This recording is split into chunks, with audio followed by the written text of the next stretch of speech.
So, when the topic of what we struggle with most came up, I honestly cringed a little bit. Now, I've always been a very social, outgoing, willing to talk person, but I've also been a very private person. I can sit here and talk to you all day about my exercise routine, my treatments, and stories I have, but when it comes to more personal thoughts and conversations, those are things that I've never been very good at sharing. I'm a perpetual, I'm fine and everything's okay type of person. I can even remember on my sickest days, people would ask me how I was, and I would simply say, I'm fine, and wait until I was in the solitude of my own room to break down, to have fear, and to be vulnerable. I've always prided myself in not displaying my weakness, on being strong even when I was so sick I could barely hold myself up, and never having my name be synonymous with sick, weak, or even cystic fibrosis. As I've navigated the unknown path that is living with cystic fibrosis, I've watched it play a key part in breaking my family apart, bringing the strongest man I know in this world, my father, to tears, and at times breaking me down to a person that I didn't even recognize. I would be lying if I were to tell you that every birthday and every shooting star I've seen for as long as I can remember, I didn't wish for a cure, because I do.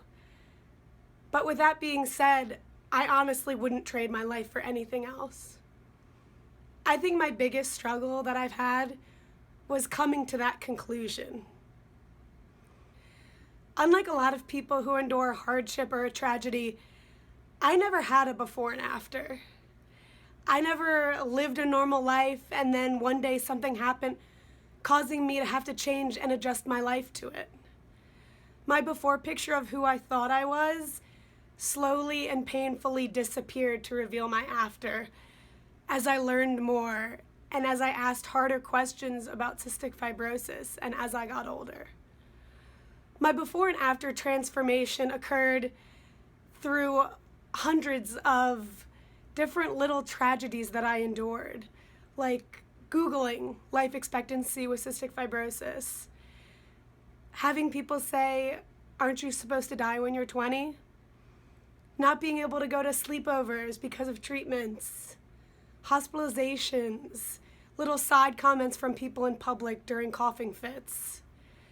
Little by little, I was no longer the Chelsea that I had thought I was, and I was now a life expectancy, a disease, a sick person, an unknown future, and I would even argue that prolonging that before and after realization was more torturous than if I had lived my life CF-free and then contracted it and was forced to adjust.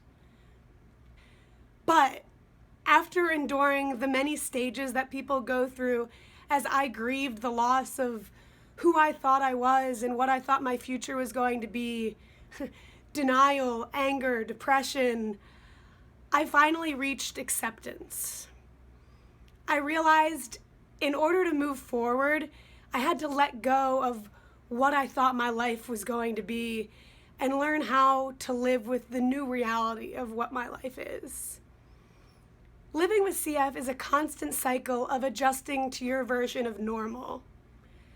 What I mean by that is, growing up, the reason I think it was so hard for me to adjust from my before vision to my after was because my before dreams were modeled off of everyone around me. My friends, my family, their dreams, their lives. I did like many other children do, and I modeled my own future off of my surroundings. The problem was I didn't have anyone around me who had CF. I had been modeling my expectations of myself based on people who weren't like me. So when I did learn the facts and figures and numbers about what my future was supposed to be, I had nothing but these horrible numbers to base off of what my future was supposed to be. That is one of the reasons I decided to join Staying Salty. I wish I had someone with CF back then to tell me, stop. Who told you you can't do what you've dreamed of? Because right now, I'm living and doing things with my life that prove people, statistics, and doctors wrong. CF as a whole is a struggle, a long, hard, and enduring struggle. But struggles can either stop us in our tracks or inspire us to move forward.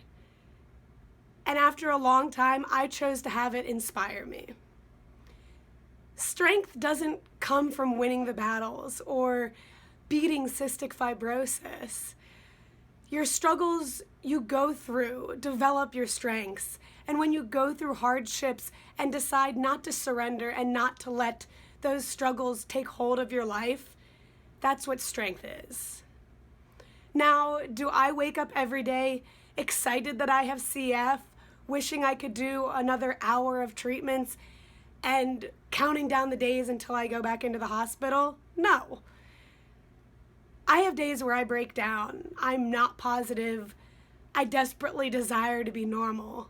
And that's okay. It's okay to melt down and cry it out, but then I refocus and I put my attention on my dreams and my goals, and I pick myself up and continue to live the life that I see for myself. I wish I could go back to that little scared 12-year-old Chelsea who thought her future was over and tell her that it's not. A number does not define you. A diagnosis does not define you. There are people who have already come and gone who had cystic fibrosis, and there are people living well into their 70s with cystic fibrosis. Because what I've learned is life is made up of two things: what happens to us and how we react to it.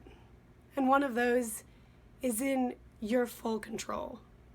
I've decided in my life to look past my diagnosis and live my life to the fullest, because CF and my struggles with CF can only control as much of my life as I allow it. I choose positivity, perseverance, and happiness. Now, happiness doesn't mean that everything's okay. It simply means that I decide to look beyond the imperfections of my life and enjoy it anyway. So that's my story about my struggles. And if there's one thing I want you to take away from my story and my video, it's that it's up to you to let your struggles hold you down and define you. Or you can choose to have them lift you up and inspire you to follow your dreams. The only story or facts about your life that matter are the ones that you're going to write yourself. So, thanks for watching. I hope you enjoyed. Bye.